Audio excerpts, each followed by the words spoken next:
ৰাজনীতিৰ এটা ডাঙৰ খবৰ লৈ আহিছো। প্ৰচণ্ডৰ ভোটাৰ হলে নাম ভৰাওক, প্ৰচণ্ডৰ ভোটাৰ নহলে নাম কৰ্তন কৰক। ৰাজ্যিক বিজেপিৰ সভাপতিয়ে এই বিশেষ নিৰ্দেশনা দিছে।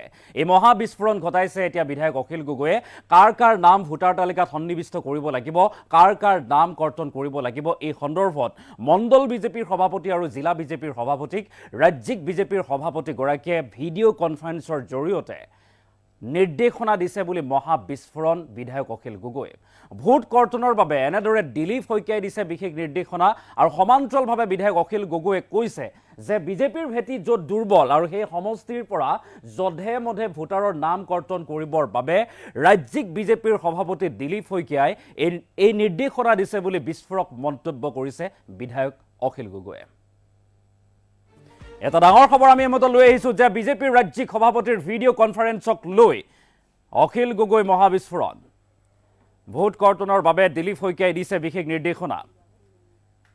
দিলীপ শইকীয়াই বিশেষ নিৰ্দেশনা দিছে বুলি এতিয়া অভিযোগ আনিছে বিধায়কগৰাকীয়ে। ৰাজ্যিক বিজেপিৰ সভাপতি দিলীপ শইকীয়াৰ বিৰুদ্ধে বিস্ফোৰক অভিযোগ। আৰু ভোটাৰ তালিকা পুনৰীক্ষণক লৈ বিধায়ক অখিল গগৈ এই মহা বিস্ফোৰণ। অখিল গগৈ কি কৈছে সেই মন্তব্য শুনাম, কিন্তু তাৰ পূৰ্বে তথ্য জনাইছো মণ্ডল বিজেপিৰ সভাপতি জিলা সভাপতিক নিৰ্দেশ দিছে দিলীপ শইকীয়াই। কাৰ কাৰ নাম ভোটাৰ তালিকাত ভৰাব লাগে সেই নিৰ্দেশ দিছে ভিডিঅ' কনফাৰেন্সত। ভিডিঅ' কনফাৰেন্সত এই নিৰ্দেশ দিছে বুলি মন্তব্য কৰিছে অখিল গগৈয়ে। ভোটাৰ তালিকাৰ পৰা নাম কৰ্তনৰ বাবেও দিলীপ শইকীয়াই দিছে নিৰ্দেশ। আৰু মুখ্যমন্ত্ৰী হিমন্ত বিশ্ব শৰ্মাক মুকলি প্ৰত্যাহ্বান জনাইছে বিধায়ক অখিল গগৈয়ে। কেতবোৰ ডাঙৰ মন্তব্য কৰিছে। শেহতীয়াকৈ বিস্ফোৰণ ঘটাই ৰাজ্যিক বিজেপিৰ যিগৰাকী সভাপতি দিলীপ শইকীয়া, তেখেতৰ বিৰুদ্ধে ভিডিঅ' কনফাৰেন্সক লৈ বিস্ফোৰণ ঘটাইছে বিধায়ক অখিল গগৈয়ে যে প্ৰচণ্ডৰ যদি ভোটাৰ আছে তেনেহ'লে নাম সন্নিৱিষ্ট কৰক, অৰ্থাৎ সেইসকল ভোটাৰ পৰা যাতে বিজেপি উপকৃত হয়, বিজেপিয়ে যাতে ভোট পায়, তেখেতসকলৰ নাম অন্তৰ্ভুক্ত কৰক ভোটাৰ তালিকাত। অন্যথা যিসকলে বিজেপিক ভোট নিদিব বুলি ভাবিছে তেখেতসকলৰ নাম কৰ্তন কৰি দিয়ক। এনেধৰণৰ নিৰ্দেশনা এতিয়া ৰাজ্যিক বিজেপিৰ সভাপতিগৰাকীয়ে মণ্ডল বিজেপিৰ সভাপতি লগতে জিলা বিজেপিৰ সভাপতিক নিৰ্দেশ দিছে বুলি মহা বিস্ফোৰক অভিযোগ আনিছে বিধায়ক অখিল গগৈয়ে। অখিল গগৈয়ে কি কৈছে সেই মন্তব্য আমি শুনাব বিচাৰিছো। 4 ডিচেম্বৰ 2025 তাৰিখৰ দিনা বিজেপিৰ সভাপতি ৰাজ্যিক সভাপতি দিলীপ শইকীয়া ডাঙৰীয়াই এটা ভিডিঅ' কনফাৰেন্স কৰিছিলে। তেখেতসকলৰ মন্ত্ৰীবিলাকৰ লগত, বিজেপি চৰকাৰৰ তেখেতসকলৰ বিধায়কবিলাকৰ লগত, তেখেতসকলৰ জিলাৰ সভাপতিসকল আছিলে। এইটো আছিলে বিজেপি দলৰ কালি ভিডিঅ' কনফাৰেন্স। মই আকস্মিকভাৱে এটা ঠাইত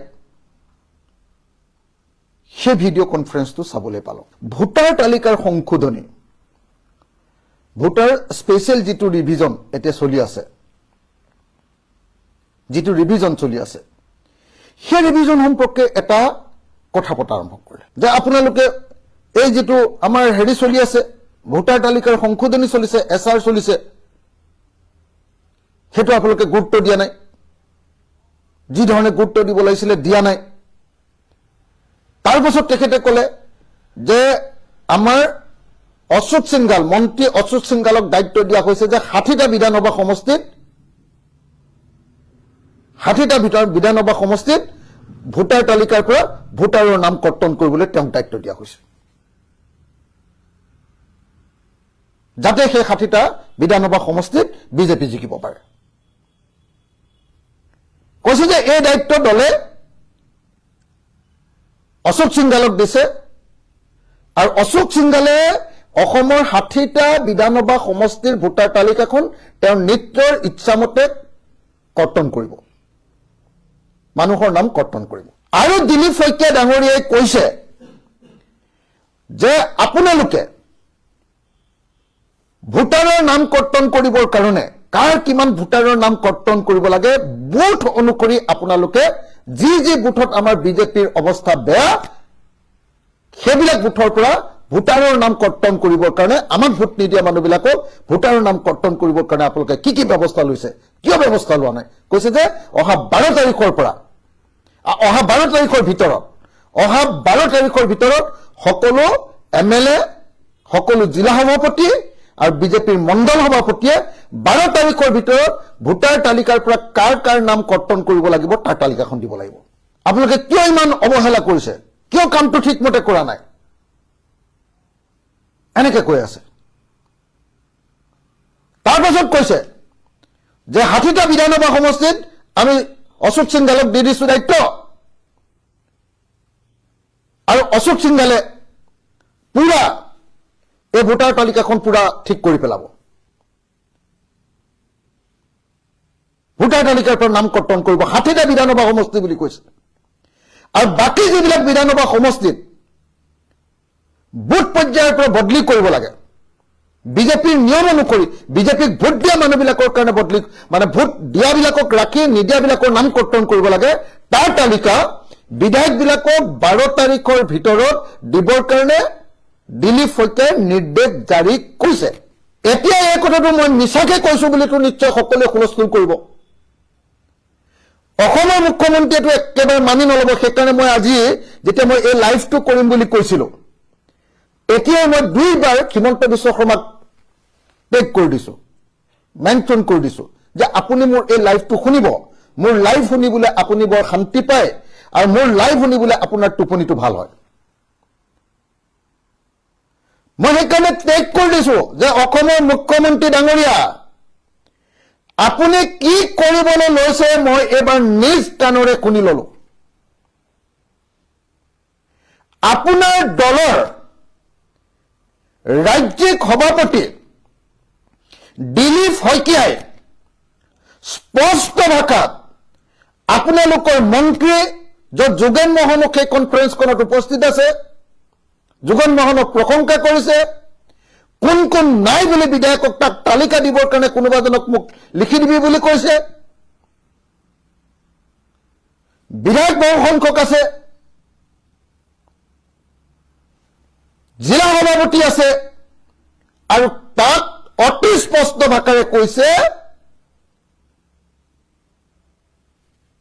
দিলীপ শইকীয়াই যে ভোটাৰ তালিকাৰ যি ৰিভিজন চলি আছে এইটো কিয় আমাৰ পাৰ্টিৰ মানুহবিলাকে যিমান গুৰুত্ব দি ল'ব লাগে লোৱা নাই কিয় কৈছে যে আমি অশোক সিংঘালক দায়িত্ব দিছো যে অশোক সিংঘালে 60টা সমষ্টিৰ যেটো ভোটাৰ তালিকা সেইটোৰ পৰা যিবিলাক নাম কৰ্তন কৰি দিব লাগে বা যাৰ নাম ভৰাব লাগে সেইটো তেওঁ ভৰাব কিন্তু তদুপৰি বাকি যিবিলাক সমষ্টি থাকি যাব সেই সমষ্টিবিলাকৰ পৰা এমএলএ বিলাকক কৈছে জিলা সভাপতিক কৈছে আৰু মণ্ডলৰ সভাপতিৰ নামটো মই শুনিছো যে মণ্ডলৰ সভাপতিবিলাকে আমাক 12 তাৰিখৰ ভিতৰত তালিকা দিব লাগিব কাৰ নাম কৰ্তন কৰিব লাগে আৰু কাৰ নাম ভৰাব লাগে আৰু এনেকৈ কৈছে যে য'ত বিজেপিয়ে প্ৰতিটো বুথৰ পৰা য'ত বিজেপিৰ ভেটি দুৰ্বল সেইসমূহ বুথত থকা ভোটাৰৰ নাম কৰ্তন কৰিব লাগে আৰু তাৰ কাৰণে বিধায়ক তাৰ কাৰণে জিলা সভাপতি আৰু তাৰ কাৰণে মণ্ডল সভাপতিয়ে তালিকাখন বনাই 12 তাৰিখৰ ভিতৰত জমা দিব লাগে বুলি কৈছে এতিয়া মোক ক'ব যে অখিল গগৈ মিছা কথা কৈছে মই সেইকাৰণে অসমৰ মুখ্যমন্ত্ৰী ডাঙৰীয়া আপোনাক মই চেলেঞ্জ কৰিছো যে কালিৰ যেটো দিলীপ শইকীয়া ডাঙৰীয়াৰ যেটো ভিডিঅ' কনফাৰেন্স আছিলে আপোনালোকৰ বিধায়ক আৰু জিলা সভাপতিবিলাকৰ লগত কালিৰ এই ভিডিঅ' কনফাৰেন্সটো আপুনি ৰাজহুৱা কৰক তাৰ নিশ্চয় ৰেকৰ্ডিং থাকিবই সেই ৰেকৰ্ডিং ৰাজহুৱা কৰক আৰু সেই ৰেকৰ্ডিং ৰাজহুৱা কৰি অসমৰ মানুহক দেখুৱাই মোৰ এই যেটো প্ৰত্যাহ্বান মোৰ এই দাবী সম্পৰ্কে আপুনি প্ৰমাণ কৰক নহলে কিন্তু মই কালি পৰা শুব পৰা নাই কি কৰো কি নকৰো কাক নকৰো মই লাগি আছে মই ফোনতো কথাটো ক'বলৈ বেয়া পাই আছো সেইকাৰণে উপায় নাপায় আজি মই ফেচবুক লাইভ যোগে সমগ্ৰ অসমৰ মানুহক জনাব খুজিছো যে বিজেপিয়ে এতিয়া অসমৰ ভোটাৰ তালিকাখন নিজৰ ইচ্ছামতে এবাৰ ইঞ্জিনিয়াৰিং কৰিবলৈ লৈছে।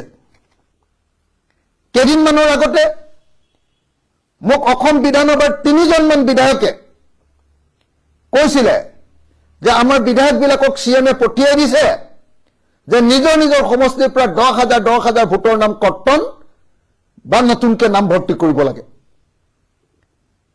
সেইটো মই বিধায়কৰ পৰা ইনডাইৰেক্টলি শুনিছিলোঁ, মুখৰ পৰা ইনডাইৰেক্টলি শুনিছিলোঁ। এতিয়া কালি সন্ধিয়া 8 বজাৰ যিটো লাইভ আছিলে, এই লাইভটোত মই নিশ্চিতভাৱে নিজ কাণেৰে নিজেই মই দিলীপ শইকীয়াৰ মুখেৰে পুৰা নিজৰ বক্তব্য, দিলীপ শইকীয়াৰ নিজৰ বক্তব্য, স্বয়ং দিলীপ শইকীয়াৰ বক্তব্য, স্বয়ং মই অখিল গগৈয়ে নিজে শুনিছোঁ। আৰু তাত তেওঁ অসমৰ 60টা সমষ্টিৰ ভোটাৰ তালিকাখন সম্পূৰ্ণৰূপে বদলাই দিয়াৰ কাৰণে দায়িত্ব অশোক সিংঘালক দিছোঁ বুলি কৈছে। আৰু বাকীবিলাক সমষ্টিৰ কাৰণে যি মতে বুথ ৱাইজ ভোটাৰ তালিকা সংশোধন কৰিব লাগে, কাৰোবাৰ নাম, যিমান মানুহৰ নাম যিবিলাকক বিজেপিক ভোট নিদিয়ে সেইবিলাকৰ নাম কৰ্তন কৰিবলৈ আৰু নতুনকৈ নাম ভৰ্তি কৰিবৰ কাৰণে কালি নিৰ্দেশ দিছে। সেইকাৰণে মই অসমৰ মুখ্যমন্ত্ৰী, মোৰ এই যি ভয়ংকৰ অভিযোগ, ভয়ংকৰ বুলি কৈছোঁ, এই ভয়ংকৰ অভিযোগ যদি মিছা হয় মোক নাৰ্কো টেষ্ট কৰক, আপোনালোকে মোক নাৰ্কো টেষ্ট কৰক। মোৰ এজন সাক্ষীও আছে, একেলগতে 2জন মানুহে আমি শুনিছোঁ, 2জন মানুহে আমি শুনিছোঁ, একেলগতে 2জন মানুহে আমি শুনিছোঁ। আৰু সেইকাৰণে মই মুখ্যমন্ত্ৰীক দাবী জনাইছোঁ, আৰু মই ভাবোঁ যে আমাৰ বিৰোধী পক্ষৰ আটাইবিলাক দলে মিলি আমি ইমিডিয়েটলি ইলেকশ্যন কমিশ্যনৰ ওচৰলৈ যাব লাগে। আৰু ইলেকশ্যন কমিশ্যনৰ ওচৰলৈ গৈ কালিৰ যিটো আমাৰ দিলীপ শইকীয়াৰ যিটো ভিডিঅ' কনফাৰেন্স আছিলে, দিলীপ শইকীয়াৰ সেই ভিডিঅ' কনফাৰেন্সটো আমি হেৰি কৰিব লাগে, কি কয়, কালি সেইটো CBI এনকুৱাৰী কৰি, সেইটোৰ ওপৰত তদন্ত কৰি বা সেইটোৰ ওপৰত জুডিচিয়েল এনকুৱাৰী কৰি সেইটো ভিডিঅ' সঁচা নে মিছা আপোনালোকে প্ৰমাণ কৰক। কেনেকৈ বিজেপিয়ে এই কাম কৰিবলৈ লৈছে, কেনেকৈ আপোনালোকে জানে, যিটো ডিলিমিটেশ্যন কৰিছিলে সেইটো অশোক সিংঘালে, তাৰমানে অশোক সিংঘাল বাহিৰৰ পৰা আহিছে। সেই অশোক সিংঘালে অসমৰ গোটেই সমষ্টিবিলাক এটা এটাকে ভাঙি পেলাইছে। মৰাণৰ সমষ্টিকেইটা ভাঙি দিলে, মটকে জিকিব পৰা সমষ্টিকেইটা ভাঙি দিলে, আহোমে জিকিব পৰা সমষ্টিকেইটা ভাঙি দিলে, কোচ ৰাজবংশীয়ে জিকিব পৰা সমষ্টিকেইটা ভাঙি দিলে, চাহ শ্ৰমিকে জিকিব পৰা সমষ্টিকেইটা ভাঙি দিলে। আৰু বিজেপিয়ে যিধৰণে জিকাব খোজে তেনেকুৱা সমষ্টি বনাই ল'লে, আৰু মুছলমানবিলাককতো এটা ঠাইত চব ভৰাই দিলে। এইটো কৰিলে অশোক সিংঘালৰ জৰিয়তে, হিমন্ত বিশ্ব শৰ্মাই এইটো কাম কৰালে অশোক সিংঘালৰ জৰিয়তে। এইবাৰ আকৌ অশোক সিংঘালক দায়িত্ব দিছে 60টা বিধানসভা সমষ্টিৰ ভোটাৰ তালিকা সম্পূৰ্ণৰূপে বদলাই পেলাবৰ কাৰণে।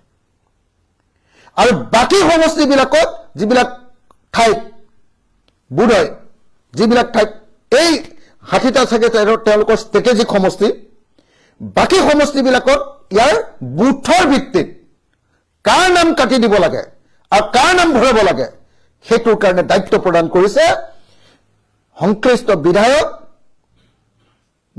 কি কয় আপোনাৰ ডিষ্ট্ৰিক্টৰ প্ৰেচিডেণ্ট তেওঁলোকৰ বিজেপিৰ, আৰু তেওঁলোকৰ মণ্ডলৰ প্ৰেচিডেণ্টসকলক। মই অতি স্পষ্ট ভাষাৰে মোৰ অভিযোগ উত্থাপন কৰিলোঁ।